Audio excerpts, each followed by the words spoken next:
باللہ العلی العظیم اعوذ باللہ من الشیطان اللعین الرجیم بسم اللہ الرحمن الرحیم الحمد للہ رب العالمین والعاقبۃ للمتقین والجنۃ للمطیعین والنار للملحدین والصلاة والسلام علی مولانا مولا الثقلین ابی القاسم محمد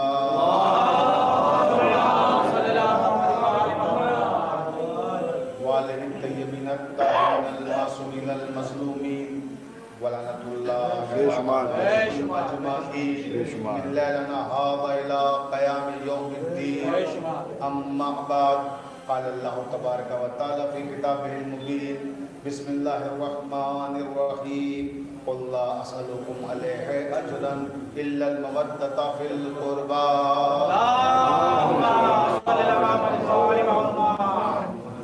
وعلیکم السلام سامعین کرام محبان اہل بیت علیہم السلام، یہ کائنات اور اس کائنات کا ذرہ ذرہ محمد وآل محمد علیہم السلام کا مخروص ہے۔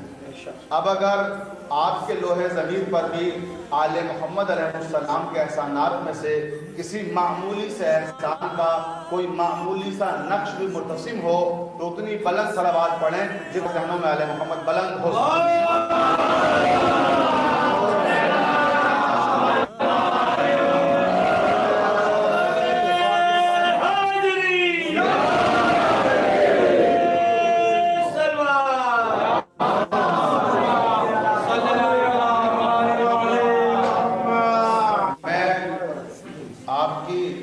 شاداب سماعتوں کو اپنے ضمیر کی پوری قوت سے سلام کرتا ہوں کہ سر شام سے یہ محفل جاری ہے اور نصف شب گزر چکی ہے، تقریباً 1 بجنے والا ہے، اور آپ مسلسل شعراء کرام کو مکمل انہماک اور التفات کے ساتھ سماعت کر رہے ہیں۔ اور میں تحسین کروں گا اس مرحلے پر عباس مسری کی بھی کہ انہوں نے ایک ایسی شہزادی سے منسوب اس جشن کا انعقاد کیا ہے، یعنی جناب سکینہ سلام اللہ علیہا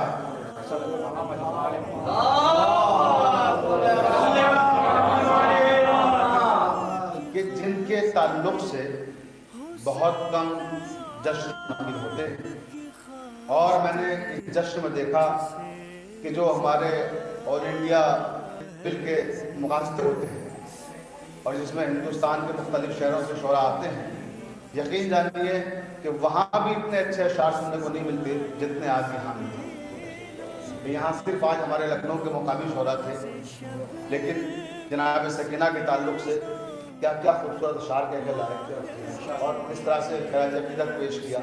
اور یہ حق ہے اس شہزادی کا، کیونکہ یہ وہ شہزادی ہے جو کل بھی مظلوم تھی اور آج بھی مظلوم ہے۔ تو میں چاہتا ہوں کہ گفتگو، کیونکہ اب اس وقت کوئی تفصیلی گفتگو کے امکانات نہیں ہیں اور نہ یہ موقع اور محل ہے کہ میں تفصیل سے تقریر کر سکوں، تو اس لیے میں چاہتا ہوں کہ جتنی دیر گفتگو کروں وہ جناب سکینہ سلام اللہ علیہا کے تعلق سے گفتگو کروں۔ بلند ترین صلوات پڑھوں۔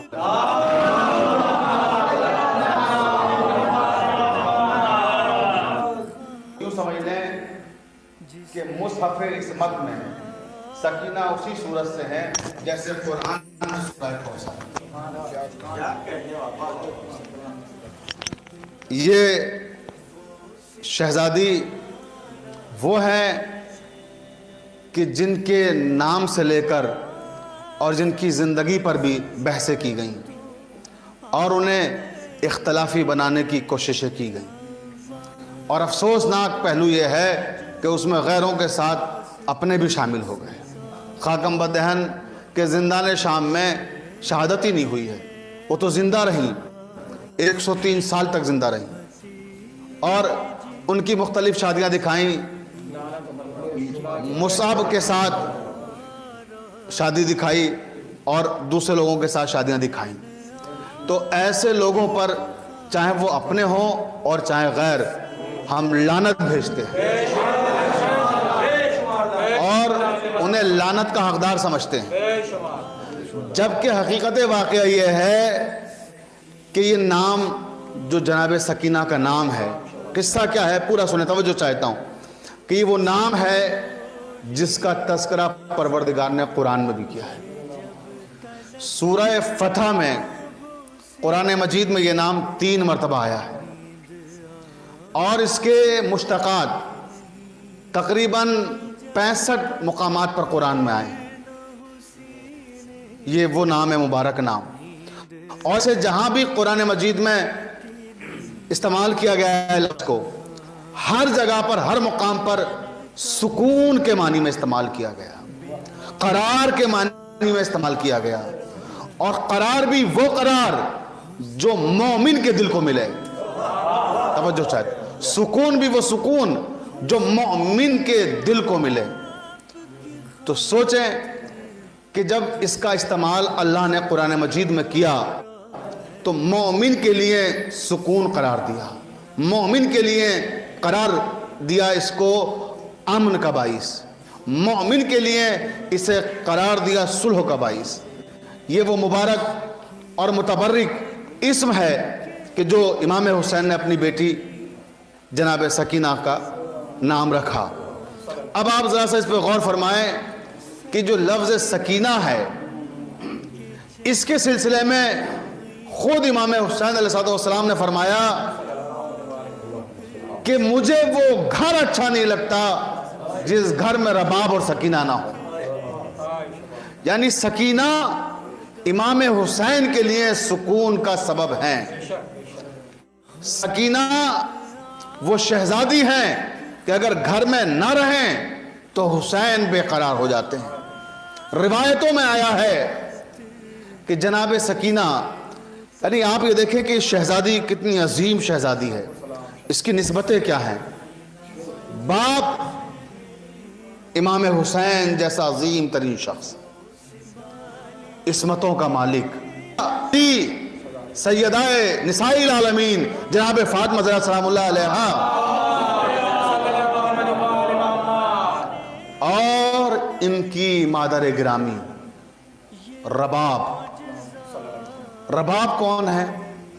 رباب بھی ایک نجیب ترین خاندان کی فرد ہے، ایک شریف ترین خاندان کی فرد ہیں، اور وہ خاندان یمن کا رہنے والا تھا۔ یمن میں جناب رباب کے جو والد گرامی تھے امراء القیس، رئیس یمن تھے، ان کے پاس بے انتہا دولت تھی۔ وہ جب مدینہ منورہ تشریف لائے اسلام قبول کرنے کے لیے، جب اسلام کا شعرہ سنا تو ان کی ملاقات امیر المومنین حضرت علی ابن ابی طالب سے ہوئی، اور جب امام علی سے ملاقات ہوئی آپ نے اسلام قبول کیا۔ امراء القیس 2 ہیں، یا میں عرض کر دوں، ایک وہ جو مکے کا شاعر ہے، وہ الگ ہے، عربی کا بڑا شاعر ہے وہ بھی، لیکن وہ ایک الگ شخصیت ہے، اور یہ ایک الگ شخصیت ہے۔ یہ یمن سے تعلق رکھتے ہیں، ان کا مکے سے کوئی تعلق نہیں ہے۔ ان کے پاس بے پناہ دولت ہے۔ اب یہ مدینے میں آتے ہیں اور امام علی سے ملاقات ہوتی ہے، اسلام قبول کرتے ہیں، اور اس کے بعد کہتے ہیں کہ میں نے اسلام تو قبول کر لیا، لیکن اے مشکل کشا، میری 2 مشکلیں ہیں، وہ بھی آسان فرما دیجیے آپ۔ تو امام علی نے پوچھا کہ اے امراء القیس، بتاؤ تمہاری مشکل کیا ہے؟ کہ سرکار میری مشکل یہ ہے کہ میرے 2 جوان بیٹیاں ہیں، اور میں کیونکہ اسلام قبول کر رہا ہوں، پہلے عیسائی تھے، کہ میں نے اسلام قبول کر لیا ہے تو عیسائی تو میری بچیوں سے شادی نہیں کریں گے، اب مسلمانوں میں مجھے شادی کرنا ہے، تو میں چاہتا ہوں کہ ان بچیوں کے سلسلے میں بھی آپ غور فرمائیں۔ تو امام علی نے فرمایا کہ تم پریشان کیوں ہوتے ہو، تمہاری دونوں بچیوں کی شادیاں ہم کریں گے۔ توجہ ہے، تمہاری دونوں بچیوں کی شادیاں ہم کریں گے، ایک بیٹی کی شادی حسن مجتبیٰ سے ہوگی، دوسری بیٹی کی شادی حسین سے ہوگی۔ توجہ ہے، جناب رباب کی شادی امام حسین سے ہوئی، اور ان کا نام رملہ تھا، جو ان کا پرانا نام تھا جب یہ عیسائی مذہب پہ تھی۔ یہ نام انہیں امام علی نے دیا ہے، توجہ رہے۔ یمن میں میرے پاس بڑی بڑی جائیدادیں ہیں اور بے انتہا میرے پاس رقم ہے، تو میرے کوئی بیٹا نہیں ہے، 2 بیٹیاں ہیں۔ میں نے سوچا تھا کہ جو بھی یہ میری رقم ہے، جو میری جائیدادیں ہیں، جو میری دولت ہے، اس سب کا جو وارث ہوگا وہی ہوگا کہ جو گھرانہ میری بچیوں کو قبول کرے گا، اور جو میرے داماد ہوں گے وہ گویا میرے فرزند معنوی ہوں گے، اور سب کچھ انہی کا ہوگا۔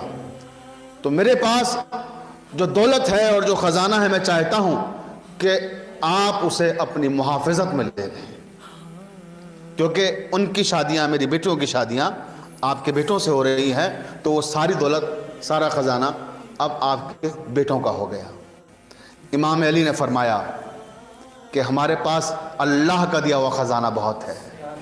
توجہ چاہتا ہوں، دیکھیں آپ، ایک پیغام دیا ان لوگوں کے لیے بھی کہ جو یہ سوچتے ہیں کہ لڑکا ہمارا ہے تو لڑکی والے سے کیا کیا کچھ نہ لے لیں۔ امام علی کیا سیرت قائم کر رہے ہیں، وہ یہ نہیں کہتے کہ میں تمہاری دولت کو قبول کرتا ہوں، نہیں، وہ کہتے ہیں میرے پاس تو خدا کا دیا ہوا بہت کچھ ہے۔ توجہ، تم اسے چاہو تو غریبوں کو تقسیم کر دو، تم اسے چاہو تو یتیم اور اسیروں میں بانٹ دو۔ یاد ہے جناب خدیجہ الکبریٰ سلام اللہ علیہا نے بھی اپنی ساری دولت غریبوں میں بانٹ دی تھی۔ اب یہ الگ بات ہے کہ وہی غریب جو خدیجہ کی دولت پر پلے بعد میں غنی بن گئے۔ توجہ ہے، یعنی ہماری دولت لے کر ہم ہی کو آنکھیں دکھاتے ہیں۔ پوری توجہ زانے محترم، تو جناب رباب کے والد امراء القیس کا ساری دولت آپ کے فرزندوں کو دیتا ہوں، تو وہ غریبوں میں تقسیم کی گئی، یتیموں میں تقسیم کی گئی، اسیروں میں تقسیم کی گئی، اور ایک بہت بڑا مکان مولا کائنات نے مدینہ منورہ میں بنایا جو جناب رباب کو دیا۔ توجہ رہے، مکان جناب رباب کو دیا، ان کے نام ہے، لیکن اس مکان میں رہتے ہیں امراء القیس اور ان کی اہلیہ، یعنی ایک طرح سے گویا انہیں یمن سے بلا کر جب مدینہ میں بسایا تو وہ مکان ان کو دے دیا گیا، اور وہ دونوں اسی میں رہتا حیات۔ جب جناب رباب ان سے ملنے کے لیے جاتی تھی جناب سکینہ کو لے کر، اور اس وقفے میں جو خانہ حسین ابن علی میں سناٹا ہوتا تھا، اسی سناٹے کو دیکھ کر، اسی تنہائی کو دیکھ کر امام حسین نے کہا تھا کہ مجھے وہ گھر پسند نہیں ہے جس میں سکینہ اور رباب نہ ہو۔ صلوات پڑھ دیں محمد والے محمد پر۔ تو یہ ہے اس حدیث کا پس منظر کہ امام حسین کو اتنی دیر کے لیے بھی جناب سکینہ کی جدائی برداشت نہیں تھی کہ وہ جب چند لمحوں کے لیے گویا چند گھنٹوں کے لیے ایک گھر سے دوسرے گھر میں جاتی تھی۔ اور میں کیا عرض کروں کہ شہزادی کی عظمت کیا ہے، یہ وہ شہزادی ہے کہ جس کے خانوادے کی محبت کو اجر رسالت قرار دیا گیا۔ قُلْ لَا أَسْأَلُكُمْ عَلَيْهِ أَجْرًا إِلَّا الْمَوَدَّةَ فِي الْقُرْبَى۔ اس عظمتوں کی شہزادی کو، رفتوں کی شہزادی کو عظمت یہ ہے کہ رضوان جنت جس کے لیے لباس لے کر آئے اسے حسین ابن علی کہا جاتا ہے، اور حسین ابن علی جس کے لیے لباس لے کر آئے اسے سکینہ کہا جاتا ہے۔ توجہ ہے، جس کے گہوارے کو فرشتے جھولا جھلائیں، توجہ ہے، جس کے جھولے کو فرشتے جنبش دے کر افتخار محسوس کریں، وہ سکینہ کے گہوارے کو جنبش دے کر افتخار محسوس کرتا ہے۔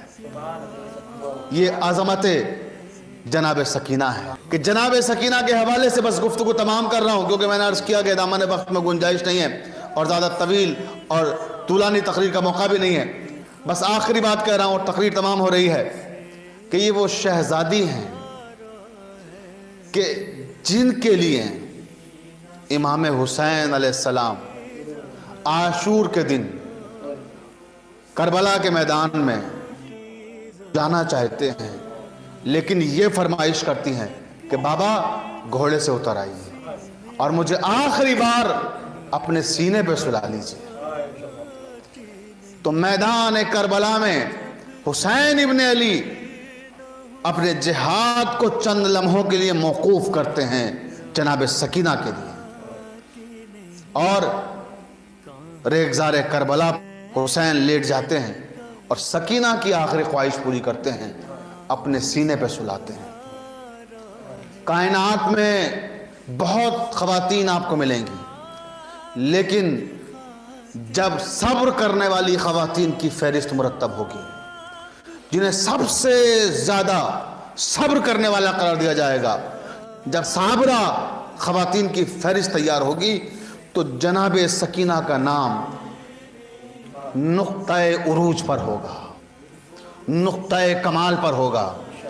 آپ سوچ رہے ہوں گے کہ جناب زینب کا صبر مشہور ہے، جناب سیدہ خود بہت بڑی صابرہ ہیں، لیکن معاف کیجئے گا، سیدہ صابرہ ہے 18 برس کے سن میں، زینب صابرہ ہیں 50 برس کے قریب سن ہے، لیکن سکینہ صابرہ ہے 3 برس کے سن میں۔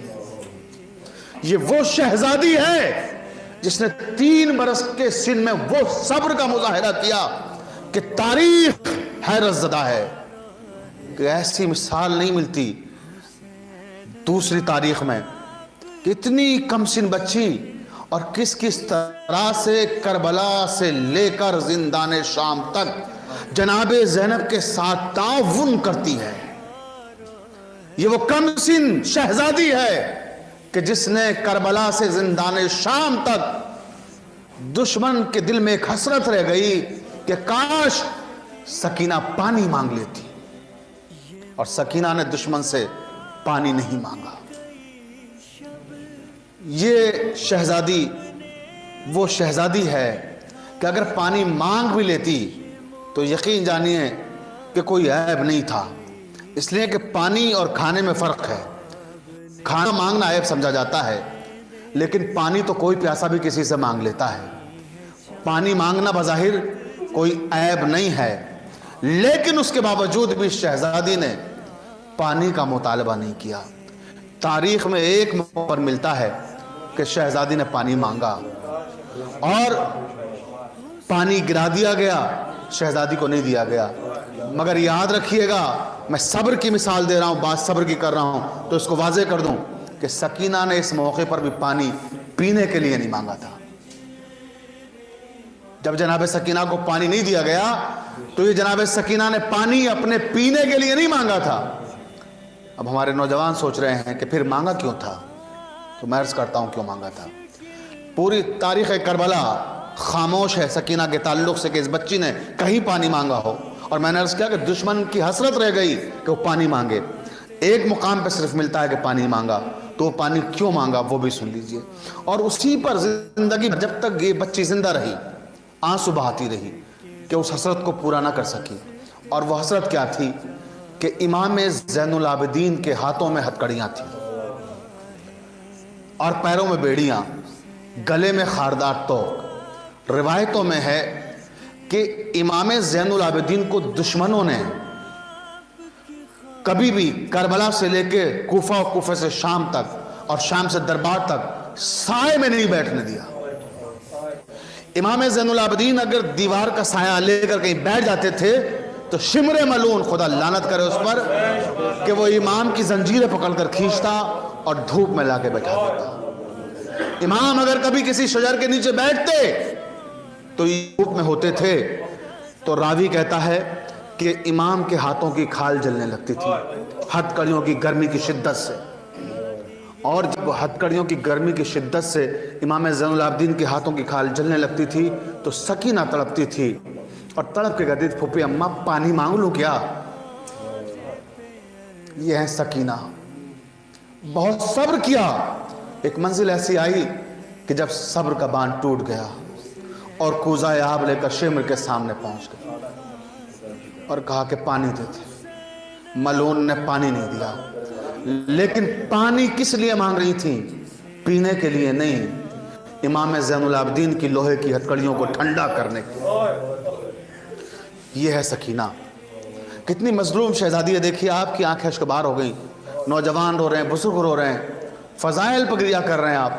یہی اس شہزادی کا کمال ہے کہ 3 برس کی زندگی اس نے پائی اور ایک ایک لمحہ صبر کا استعارہ بن کر گزار دیا. بس عزیزوں، میں نے آپ حضرات کی زحمتوں کو تمام کیسی کے ساتھ کہ جناب سکینہ وہ ہیں کہ ہمیں حکم دیا گیا کہ اہل بیت سے محبت کریں. ہم جن سے محبت کریں اور ہمیں جن سے محبت کا حکم دیا جائے وہ اہل بیت ہیں، اور اہل بیت جس سے محبت کریں اسے سکینہ کہتے ہیں. یہ ہے سکینہ بنت الحسین. بس عزیز، آج جناب سکینہ کی ولادت کا موقع ہے. ہم غریب حقیر فقیر لوگ ہم کیا دے سکتے ہیں اس خانوادے کو؟ دستور ہے کہ جب کسی کی ولادت کا موقع ہوتا ہے، جب ہم یوم پیدائش مناتے ہیں تو پھر تحفے دیتے ہیں کہ کوئی تحفہ اس کو نذر کیا جائے جس کی ولادت ہے.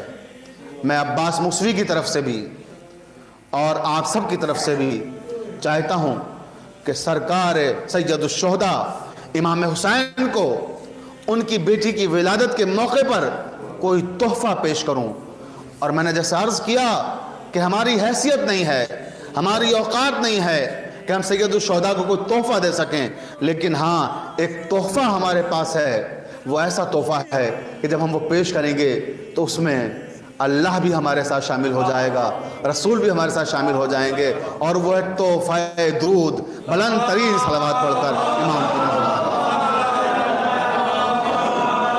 ربنا تقبل منا انک انت السمیع العلیم